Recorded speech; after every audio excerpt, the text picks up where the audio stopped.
Amém, queridos. Agora chegou o momento da gente estar refletindo a palavra de Deus. Assim como aconteceu de manhã, a palavra é a mesma. E sabe, queridos, eu quero trazer algo para a igreja esta noite. Eu acredito que uma das maiores virtudes do ser humano é ele reconhecer o seu próprio erro. Essa é uma das maiores virtudes do ser humano, reconhecer o seu próprio erro. E eu vou mais além também, que é isso que eu vou tratar aqui essa noite, é a gente se arrepender genuinamente. Por que eu falo genuinamente? Porque muitas vezes nós temos nos arrependido, mas nós não estamos deixando o pecado. A gente pede perdão para Deus, a palavra dele diz que ele é fiel e justo para nos perdoar, mas nós na realidade não nos arrependemos o suficiente para não cometer mais os mesmos pecados. É sempre, como digo, uma história, que é sempre o ladrão do banco. O ladrão do banco, ele vai e rouba todo o dinheiro. Aí no outro dia ele pede perdão para Deus. O nosso Deus, ele é fiel e justo para nos perdoar, mas ele não devolve o dinheiro. Sabe, queridos, muitas vezes nós temos agido dessa maneira, desse jeito. A gente comete os pecados, mas nós não temos a capacidade de nos arrepender, de deixar. E se você refletir agora sobre a sua vida, quantos pecados ainda existem em nós, que ainda nós não vencemos, e vira e mexe nós caímos nos mesmos erros. E é sobre isso que eu quero falar com a igreja essa noite. Arrependimento traz vida, quando realmente ele é verdadeiro. E a palavra de Deus diz lá em Provérbios capítulo 28, apenas o verso 13: o que encobre as suas transgressões jamais prosperará, mas o que as confessa e deixa alcançará misericórdia. Então aqui está uma dica para nós: mas aquele que as confessa e deixa. Então não é só o fato de confessar, nós temos que deixar também. Esse sim alcançará misericórdia. Então esse versículo aqui, eu acredito que seja um versículo determinante para a nossa vida, a vida cristã. Mas é próprio da natureza humana esconder o pecado. E também é difícil aprender com um erro que não o reconhece. Essa é uma das maiores dificuldades também. Nós temos a dificuldade de reconhecer os nossos erros. E quando nós não reconhecemos os nossos erros, nós não vamos aprender com eles. E isso tem uma influência muito grande também na nossa salvação. E se você acha que é salvo, é porque você reconhece os benefícios de Jesus na cruz, ao morrer por mim e por você, no nosso lugar. Então salvação é o reconhecimento de seus pecados. Salvação é o meu reconhecimento, o seu reconhecimento pelos seus pecados, pelos meus pecados, e a incapacidade de conseguir o perdão por si mesmo. Sabe que Jesus, ele morreu por mim e por você. Ele pagou o preço lá naquela cruz para que nós estivéssemos aqui essa noite. Então quando nós reconhecemos os nossos pecados, que nós não somos incapazes de conseguir o perdão por nós mesmos, nós entendemos que a salvação vem por Cristo. Ninguém é salvo por mérito próprio, e sim pela graça e misericórdia de Deus. Então é necessário reconhecer o pecado. Esse é o primeiro passo. A palavra de Deus diz que os nossos pecados fazem separação entre nós e o nosso Deus. E aqui esse texto é o reconhecimento do pecado é através da confissão, através da minha boca, dos meus lábios. Eu estou afirmando o que é verdade, sou pecador, errei, estou confessando. Esta confissão é concordar com Deus, algo que Ele já sabe. Queridos, presta atenção. Quando nós confessamos os nossos pecados, nós estamos concordando com Deus, algo que Ele já sabe. Porque Ele conhece os nossos pensamentos, Ele sonda os nossos corações, Ele sabe tudo que nós fazemos. Isso é confissão. Eu estou confessando algo que o Pai já sabe. O que confessa e deixa alcançará misericórdia, ou seja, Ele deixa de me punir, Ele deixa de te punir, que seria merecido pelo erro, pelo pecado que cometi, e mesmo quando eu confesso, ainda é misericórdia e graça de Deus. Esse é o fato. Então, isso todos nós já sabemos, mas pode ser que alguém tenha uma ideia errada. Tem muita gente pedindo perdão e não liberando perdão. Tem muita gente pedindo perdão e não se arrependendo. E é sobre isso que eu quero compartilhar com você essa noite. O primeiro ponto, queridos, o que aprova a sinceridade da minha confissão, é o trabalho do Espírito Santo. É só Ele. Esse é o trabalho do Espírito Santo. João capítulo 16, verso 7 diz assim: mas eu lhes afirmo que é para o bem de vocês que eu vou, Jesus falando. Se eu não for, o conselheiro não virá para vocês, mas se eu for, eu o enviarei. Jesus, ele teria que ir ao Pai, e de lá ele enviaria o conselheiro. Aí no verso 8, quando ele vier, convencerá o mundo do pecado, da justiça e do juízo. Esse é o papel do Espírito Santo. Jesus deixou para mim e para você o conselheiro, o Espírito Santo, que habita em mim e habita em você. É Ele quem vai conhecer cada um de nós do pecado, da justiça e do juízo. O Espírito Santo atua para que o homem seja convencido do quê? Que de fato ele é pecador.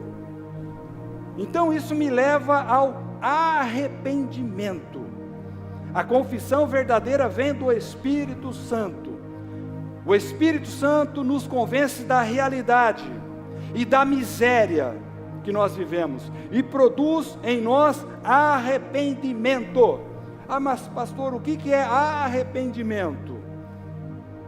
Pender é cair. Arrepender é você se esforçar para não cair novamente. Queridos, o arrependimento é isso. É nós nos esforçarmos para não cair novamente. Ninguém está imune ao pecado. O pecado é uma realidade. Mas o arrependimento me faz eu me esforçar para não cair novamente. Isso é arrependimento. Eu entender que eu não quero cair de novo naquele mesmo erro. E quem vai gerar esse sentimento no meu coração, no seu coração, na gente, é o papel do Espírito Santo. É Ele que vai gerar em nós o arrependimento genuíno.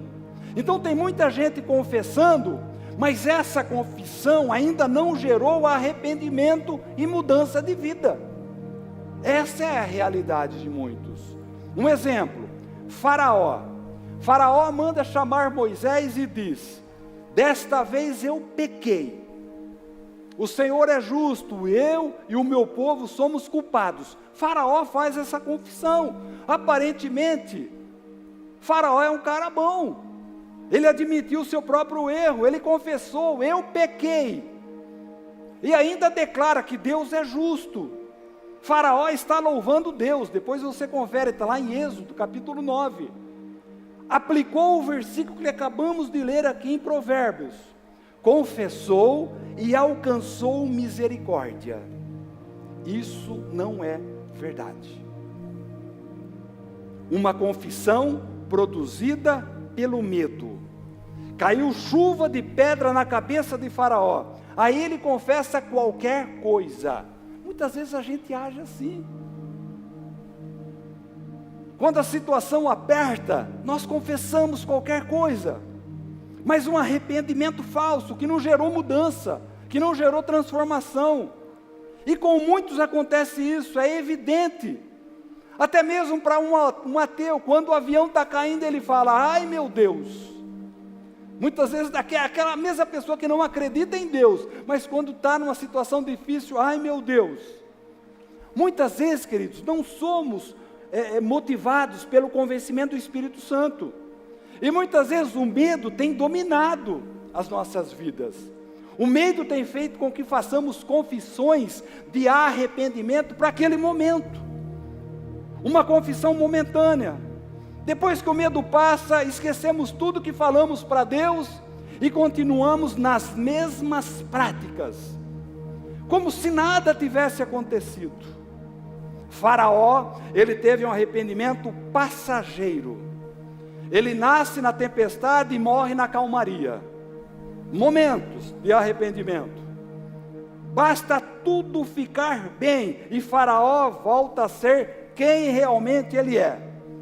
Presta atenção, amados. A igreja, isso aqui é muito grave. A igreja, ela se enche nos momentos de dificuldades, que não era para ser assim. A igreja se enche num momento de dificuldade. E depois que acalma, as pessoas somem da igreja. É triste eu falar isso, mas é uma realidade. Então é mera coincidência. Uma ação provocada por um aperto.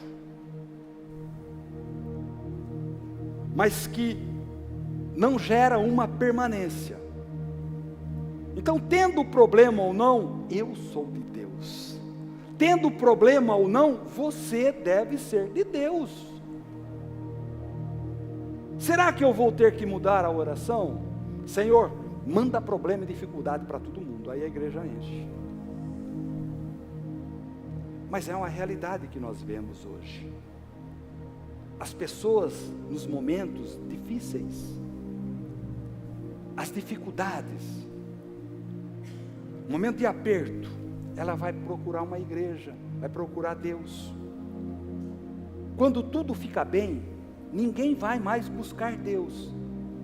É a confissão por interesse ou por medo. Então Deus, Ele quer uma constância. Ao mesmo tempo, uma maturidade da nossa parte. A nossa fé não pode ser movida por circunstâncias, e sim por Deus. A nossa fé deve ser movida por Deus. Faraó fez isso. Parou a chuva de pedra e ele continuou o mesmo Faraó. A Bíblia nos alerta que é melhor não votar do que votar e não cumprir. Então, queridos, eu quero trazer para a nossa reflexão essa noite. Como está sendo o seu arrependimento? Começa a pensar naquele pecado que você tem de estimação, que você não consegue abandonar, que já confessou, pediu perdão, mas ainda não se arrependeu. Aquele que confessa e deixa, alcança a misericórdia. Quem vai convencer eu e você do pecado é o Espírito Santo. Segundo ponto, confissão inútil gera um arrependimento falso. Confissão inútil gera um arrependimento falso. Números capítulo 22, verso 34. Diz assim a palavra de Deus. Então Balaão disse ao anjo: eu pequei. Não sabia que o Senhor estava no caminho para me fazer parar. Porém, se agora o Senhor acha que não devo continuar a viagem, eu voltarei para casa. O profeta Balaão, ele tem um encontro com um anjo. E diante do anjo se treme todo, a ponto de dizer: pequei. A princípio ele admite seu pecado, e aqui mostra um outro comportamento, em cima do muro. Queridos, tem muitas pessoas, até mesmo crentes, que estão em cima do muro, indecisos, nem para o bem e nem para o mal, daquilo que lhe é conveniente, daquilo que agrada. Balaão aceita subornos para amaldiçoar o povo de Israel. Ele pega a verdade e fantasia com um pouco de mentira. Balaão confessou porque viu o anjo, uma confissão por circunstâncias, e não por convencimento da verdade. E aí trazendo para nós hoje, no Novo Testamento, 2 Pedro capítulo 2, verso 15. Andam perdidos porque se desviaram do caminho certo. Seguem o caminho de Balaão, filho de Beor, que cobiçou o dinheiro que ia receber, fazendo mal. Conveniência. Essa é a palavra. Pedro aqui fala de alguns que abandonaram o caminho do bem e seguiram o caminho de Balaão. E sabe, queridos, é assim que muita gente tem feito. O tipo de confissão inútil, que não muda, que não transforma vidas. Pessoas que não mudam o seu caráter, pessoas desonestas nos seus negócios, pessoas que só querem levar vantagem, que só pensam em enganar os outros. Muitas vezes nós estamos agindo assim, mas eu quero falar algo para você: não dá para jogar nos dois lados, é impossível, queridos. Então eu convido você essa noite a escolher um lado do muro, nem morno, nem quente. Precisamos tomar decisões essa noite, queridos. Muitas vezes nós estamos sendo consumidos, e o pecado tem atingido não só você, mas sim a sua família, tem destruído relacionamentos, casamentos, porque genuinamente ainda nós não nos arrependemos o suficiente para que haja misericórdia nas nossas vidas. Outro exemplo, Saul, está lá em 1 Samuel capítulo 15, verso 24, próprio Saul dizendo: eu pequei, respondeu Saul, desobedeci às ordens de Deus, o Senhor, e as instruções que você deu, fiquei com medo do povo, e fiz o que eles queriam. Saul aqui também está admitindo, fazendo sua confissão diante de Samuel, diante do profeta Samuel, depois de ter agido errado. Então parece um pedido de desculpas. Desobedeci às ordens de Deus, até aqui está ok, mas em seguida aqui está o problema: fiquei com medo do povo e fiz o que eles queriam. Aqui ele está tentando justificar o seu pecado, ele está tentando jogar a responsabilidade do seu erro para o povo de Deus. Ele fiquei com medo do povo e fiz o que eles queriam. Ele tenta explicar o pecado. Eu quero falar para você: pecado não se explica, pecado confessa e deixa. Não temos que explicar pecado. O problema é que tem muita gente pecando achando que é normal. Tudo é normal, isso pode. Aquilo ali também pode, é normal. O problema é que a gente arruma argumento de que esse pecado é normal. O problema é que a gente gosta de tirar o peso desse erro. E muitas vezes a gente lançamos também o peso do nosso erro para outras pessoas. Nós somos bons para culpar os outros dos nossos erros. Quando eu explico o pecado, eu estou de alguma forma dando razão a ele, ou uma justificativa para ele. Eu fui forçado a fazer isso. Eu fui levado. Satanás me tentou. Eu fui empurrado e acabei pecando. É o que a gente mais ouve hoje. É o que mais nós ouvimos. É como se eu admitisse o pecado, mas ao mesmo tempo pedisse uma redução da pena. É mais ou menos isso. Eu peço perdão, mas não fui eu. Então reduz a minha pena aí. Queridos, para o pecado não existem desculpas. Amém? Isso tem que ser muito bem claro. A desculpa tenta tirar a culpa. Esse é o papel da desculpa, tentar tirar a culpa. E quem tira a culpa, o peso de mim e de você, é só Jesus. Como? Através do perdão e o arrependimento verdadeiro.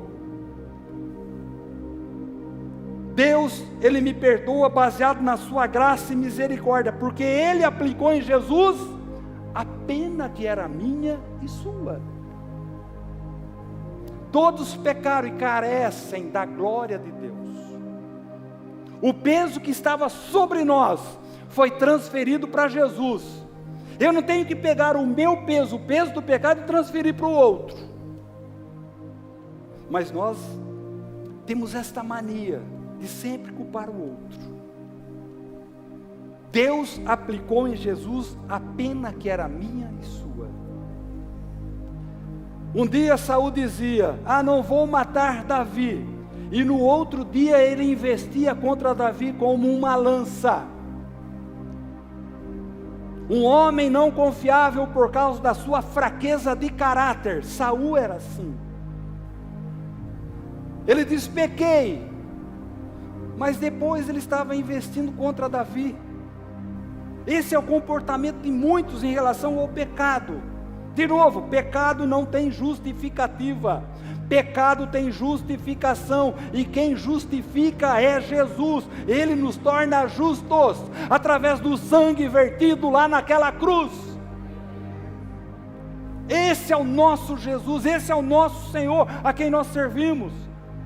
Cada dia assumimos um comportamento de acordo com a conveniência. Esse é o nosso problema. De acordo com a nossa, se for bom, tá bom, mas tá errado, mas tá bom. Conveniência. O próprio Saul, o próprio rei Saul, ele profetizou com os profetas, e quando ele está com medo, ele vai procurar uma vidente. Este era Saul, a ponto de dizer: pequei. Uma confissão inútil, que não levou a um arrependimento verdadeiro. Conveniência. Um dia está tudo bem, no outro dia está tudo ruim, altos e baixos. Um dia está com Deus, outro dia um dia está com Deus, outro dia não está mais. E assim muitos levam a vida. Outro exemplo, Judas. Está lá em Mateus capítulo 27, verso 3.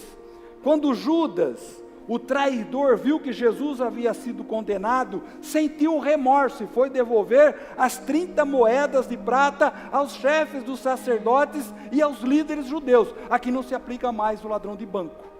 Ele foi devolver as moedas.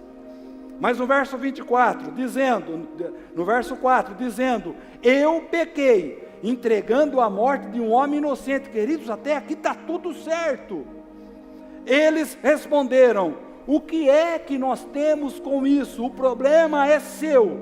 Então Judas jogou o dinheiro para dentro do templo e saiu. E depois se enforcou. Aqui está o erro. Uma confissão acompanhada de suicídio. Essa é a confissão do desesperado. Daquele que não tem mais esperança. A confissão para a salvação é a que acende a esperança para uma nova vida. Isso deve ser real para mim e para você. A confissão da salvação é a que acende a esperança para uma mudança, para uma transformação, para uma nova vida. Jesus confessou: pequei. Uma confissão que não trouxe arrependimento, e sim remorso. Queridos, tem muitos crentes com remorso. Estão confundindo o que é arrependimento.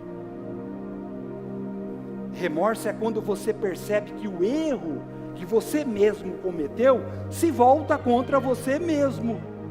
Um prejuízo que você vai sentir na sua carne. Foi o que aconteceu com Judas. Judas, ele não se arrependeu, e o remorso que ele teve o levou a tirar a sua própria vida. Queridos, tem muitas pessoas tirando a sua própria vida. não por arrependimento, mas por remorso. O arrependimento verdadeiro traz vida, o remorso traz morte. O arrependimento me leva à presença de Deus e me conforta com o seu perdão. Queridos, quando nós nos arrependemos genuinamente, o perdão dele nos conforta, nos traz esperança para uma nova vida, para uma mudança. Então, queridos, não se sinta remorso, se sinta arrependido, confessa e deixa o pecado. Aí tem o terceiro e último ponto. Arrependimento verdadeiro é o convencimento do Espírito Santo. Esse é o papel do Espírito Santo, o arrependimento verdadeiro. E se nós pegarmos aqui na palavra de Deus, lá em Lucas capítulo 15, verso 17, fala a respeito do filho pródigo. Diz assim, Lucas 15, 17, caindo em si ele pensou, quantos trabalhadores do meu pai têm comida de sobra e eu estou aqui morrendo de fome? Vou voltar para a casa do meu pai e dizer, pai, pequei, novamente, pai, pequei contra Deus e contra o Senhor, e não mereço mais ser chamado de seu filho, me aceite como um dos seus trabalhadores. Aí eu pergunto, será que a motivação desse filho aqui dele, voltar, foi medo? Será que a motivação dele voltar foi porque ele estava morrendo de fome? Não. Foi um convencimento do Espírito Santo, e não da razão humana. A Bíblia diz que ele caiu em si, ele se olha para dentro de si. Sabe, queridos, é isso que a gente precisa fazer, a gente se olhar para dentro de nós mesmos, a gente fazer uma análise da nossa vida, a gente se autoexaminar, cair para dentro de si mesmo. Não é contemplar a miséria e o problema que ele se meteu, que eu me meti, que você se meteu. Porque se você fica contemplando isso, isso vai te trazer remorso. Ah, gastei tudo, agora estou aqui comendo comida de porcos. Esse era o filho pródigo. Mas quando há arrependimento, caímos para dentro de nós mesmos. Que esta noite você caia para dentro de você mesmo. Enquanto o pecador não enxergar a sua própria miséria, não há salvação para o pecador. Aquele filho, ele olhou para dentro de si mesmo, ele enxergou a sua própria miséria, ele estava comendo comida de porcos. O Espírito Santo, quando me convence, tem o poder de me fazer ver quem eu sou. O Espírito Santo, ele tem o convencimento e o poder de mostrar a minha própria miséria, porque sem ele eu não sou nada. O que Jesus quer ensinar aqui com esse jovem comendo com os porcos, é o pecador na miséria. Embora ele possa ser rico, a sua família é rica, mas espiritualmente ele é um miserável. É como Jesus disse àquela igreja: vocês se acham ricos e abastados. Eu digo, vocês são miseráveis, pobres, cegos e nus. Sabe, queridos, existe uma realidade que muitos se recusam a enxergar. E aí o Espírito Santo, ele abre os nossos olhos. E aí nós percebemos o atoleiro e a miséria que nos metemos, que nos encontramos. E quando nós entendemos isso, aqui podemos chamar de um verdadeiro arrependimento. A palavra de Deus diz que o jovem volta para casa. Interessante, ele não reivindica nada, porque ele pegou tudo que tinha e perdeu. Ele não pede nada para o seu pai, mas ele não dá nenhuma desculpas, porque ele entendeu a enrascada que ele entrou, no problema que ele se meteu. Esse jovem, ele reconhece que era indigno, ele reconhece a sua indignidade, que antes de pecar contra o Pai, ele pecou também contra Deus. Um reconhecimento que o pecado ofende Deus em primeiro lugar. Meu irmão, minha irmã, se você pecar contra o seu irmão, você vai ofender Deus em primeiro lugar.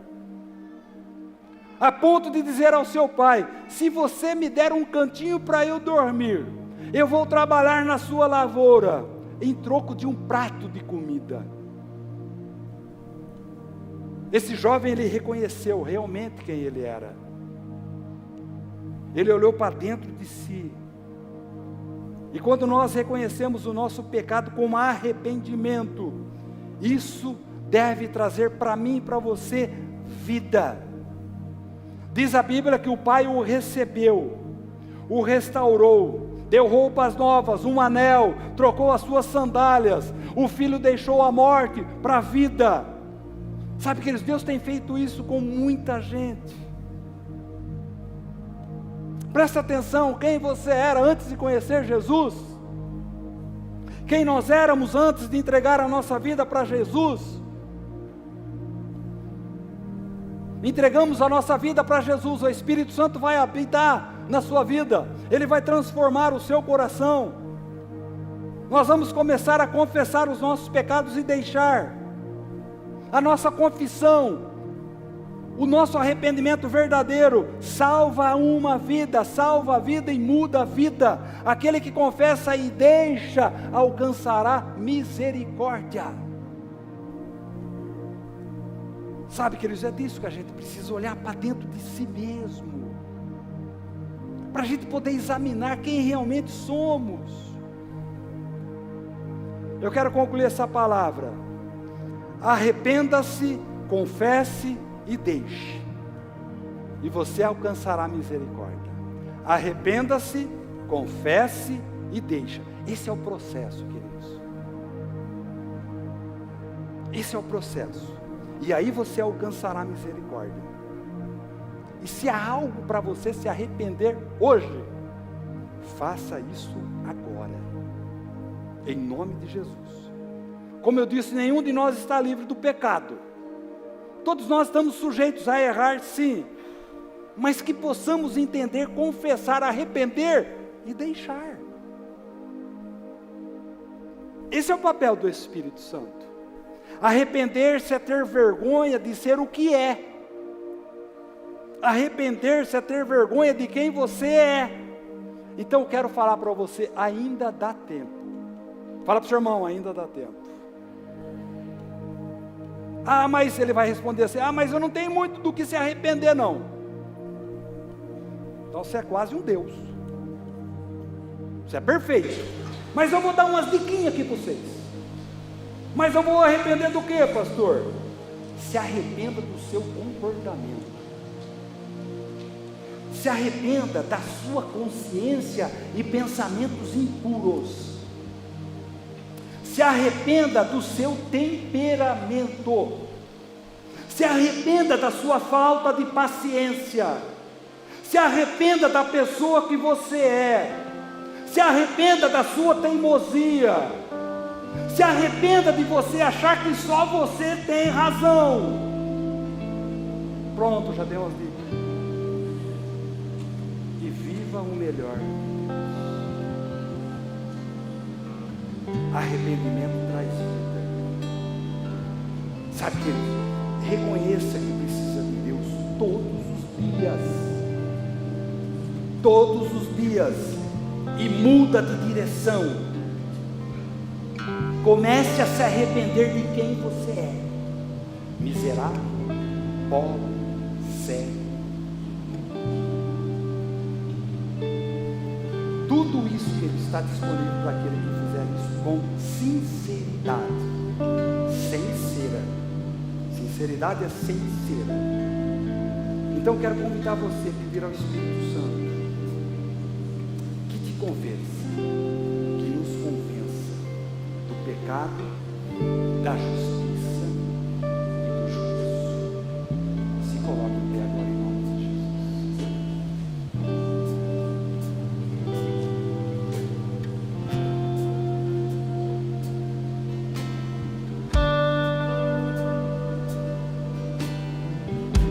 quero pedir para você agora fazer a sua oração.